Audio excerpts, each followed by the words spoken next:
कहानी एक छोटे से गांव मधुरपुर से शुरू होती है, जो घने जंगलों और पहाड़ों के बीच बसा है। यह गांव अपनी शांत सुंदरता के लिए जाना जाता है, लेकिन रात के साए में यहां एक भयावह रहस्य छिपा है।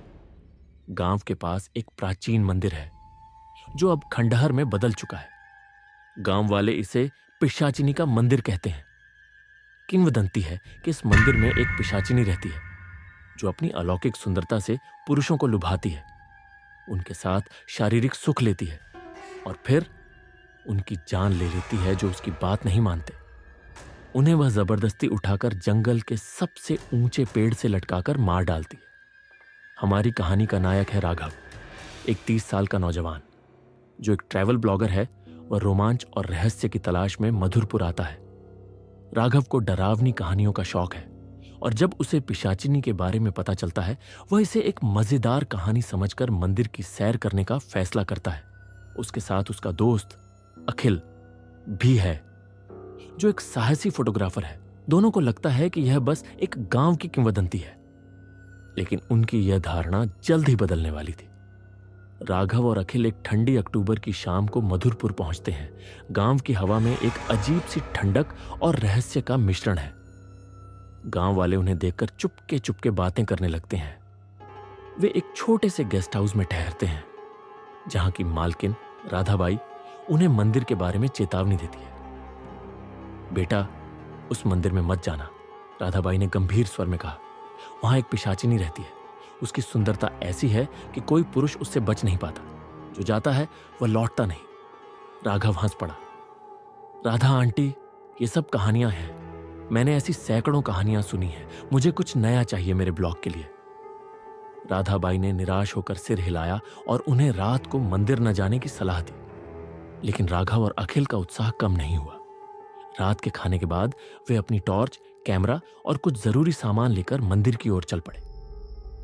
मंदिर जंगल के बीच एक सुनसान जगह पर था। इसका प्रवेश द्वार टूटा फूटा था और दीवारों पर पुरानी नक्काशी थी, जो अब धूल और जालों से ढकी थी। मंदिर के अंदर एक अजीब सी गंध थी, जैसे कोई मीठा इत्र हवा में तैर रहा हो। राघव ने अपने ब्लॉग के लिए नोट्स लेना शुरू किया, जबकि अखिल ने कैमरा निकालकर तस्वीरें खींचनी शुरू की।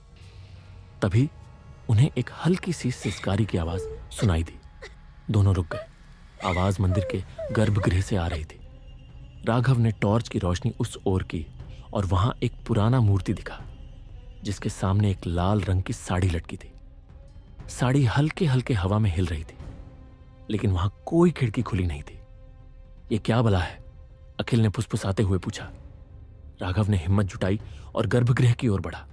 तभी मूर्ति के पास एक छाया उतरी, एक औरत की आकृति, जिसकी सुंदरता देखकर राघव की सांसें थम गईं। लंबे काले बाल, गहरी आंखें और एक मुस्कान जो दिल को छू ले। वह लाल साड़ी में थी और उसकी आंखों में एक अजीब सी चमक थी। कौन हो तुम? राघव ने हकलाते हुए पूछा। मैं सौम्या, उसने मधुर स्वर में कहा। तुम यहां क्यों आए हो? राघव और अखिल दोनों उसकी सुंदरता में खो गए, लेकिन अखिल को कुछ गलत लगा। राघव, कुछ ठीक नहीं है, हमें यहां से जाना चाहिए। लेकिन सौम्या ने अपनी आंखें राघव पर टिका दी। रहो ना मेरे साथ, मैं तुम्हें वो सुख दूंगी जो तुमने कभी नहीं जाना। राघव का मन डोलने लगा। उसकी आवाज में एक जादू था जो उसे अपनी ओर खींच रहा था। अखिल ने उसे खींचकर पीछे किया। राघव, ये कोई इंसान नहीं है, चल यहां से। राघव ने अखिल की बात अनसुनी कर दी। सौम्या ने उसका हाथ पकड़ा और उसे एक अंधेरे कमरे में ले गई। कमरे में एक पुराना पलंग था, जिस पर लाल रेशम की चादर बिछी थी। सौम्या ने राघव को पास खींचा और उसकी आंखों में देखते हुए कहा, मेरे साथ रहो राघव, मैं तुम्हें वो सब दूंगी जो तुम चाहते हो। राघव का मन उसकी सुंदरता और मधुर आवाज में खो गया। उसने सौम्या को गले लगाया और दोनों के बीच एक नशीला पल शुरू हुआ। सौम्या की ठंडी त्वचा और उसकी गहरी सांसें राघव को एक अजीब सी दुनिया में ले गईं। लेकिन तभी उसे अपने गले में एक तेज दर्द महसूस हुआ। सौम्या की आंखें लाल हो गई थीं और उसके दांत राघव की गर्दन में धंस गए। उधर अखिल मंदिर के बाहर इंतजार कर रहा था। जब राघव नहीं लौटा तो वह चिंतित होकर मंदिर के अंदर गया। उसने राघव को सौम्या के साथ देखा और उसकी चीख निकल गई। राघव, भाग! राघव ने सौम्या को धक्का दिया और भागने की कोशिश की, लेकिन सौम्या ने उसे अपनी अलौकिक शक्ति से पकड़ लिया। उसकी हंसी मंदिर में गूंज रही थी। तुम मेरे हो राघव, कोई नहीं बच सकता। अखिल ने हिम्मत जुटाई और सौम्या पर टॉर्च फेंक दी। टॉर्च की रोशनी से सौम्या एक पल के लिए पीछे हटी और राघव को छोड़ दिया। अखिल ने राघव का हाथ पकड़ा और उसे खींचकर मंदिर से बाहर ले गया, लेकिन सौम्या ने उनका पीछा किया। उसकी आंखें आग की तरह जल रही थीं और उसकी हंसी जंगल में गूंज रही थी। तुम मुझसे नहीं भाग सकते, सौम्या ने चिल्लाकर कहा। राघव और अखिल जंगल में भागे, लेकिन सौम्या की शक्ति के सामने उनकी रफ्तार कम पड़ रही थी। तभी सौम्या ने अखिल को अपनी अलौकिक शक्ति से उठाया और जंगल के सबसे ऊंचे पेड़ की ओर ले गई। अखिल ने चीखने की कोशिश की, लेकिन उसकी आवाज दब गई। सौम्या ने उसे पेड़ की सबसे ऊंची डाल से लटका दिया और उसकी जान चली गई। राघव यह सब देखकर सन्न रह गया। वह भागा, लेकिन सौम्या ने उसे फिर से पकड़ लिया।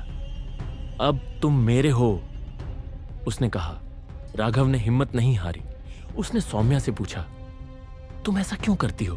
तुम कौन हो? सौम्या की आंखों में एक पल के लिए दर्द झलका। उसने बताया कि वह सैकड़ों साल पहले एक खूबसूरत लड़की थी, जिसे एक क्रूर जादूगर ने श्राप दिया था। उसका प्यार उसे धोखा दे गया था और जादूगर ने उसे पिशाचिनी बना दिया। तब से वह हर उस पुरुष को लुभाती है जो उसके रास्ते में आता है, और उसकी आत्मा को मुक्ति नहीं मिलती। राघव ने सौम्या की आंखों में देखा। तुम्हें मुक्ति चाहिए सौम्या, मैं तुम्हारी मदद करूंगा। सौम्या हंसी। कोई मुझे मुक्त नहीं कर सकता। लेकिन राघव ने हार नहीं मानी। उसने मंदिर में एक पुराना तावीज देखा था, जिसके बारे में राधाबाई ने बताया था। वह तावीज पिशाचिनी को खत्म कर सकता था।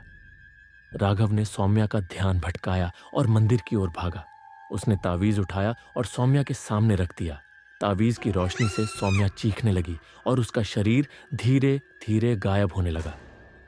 मुझे मुक्ति मिली, सौम्या ने अपनी आखिरी सांस में कहा। राघव मंदिर से बाहर निकला, लेकिन उसका दिल भारी था। अखिल की मौत ने उसे तोड़ दिया था। वह गांव लौटा और राधाबाई को सारी कहानी बताई। गांव वालों ने उसकी हिम्मत की तारीफ की और मंदिर को हमेशा के लिए बंद कर दिया गया। राघव ने अपने ब्लॉग में यह कहानी लिखी, लेकिन उसने कभी उस रात को नहीं भुलाया। सौम्या की सुंदरता और उसका दर्द उसकी यादों में हमेशा के लिए बस गया।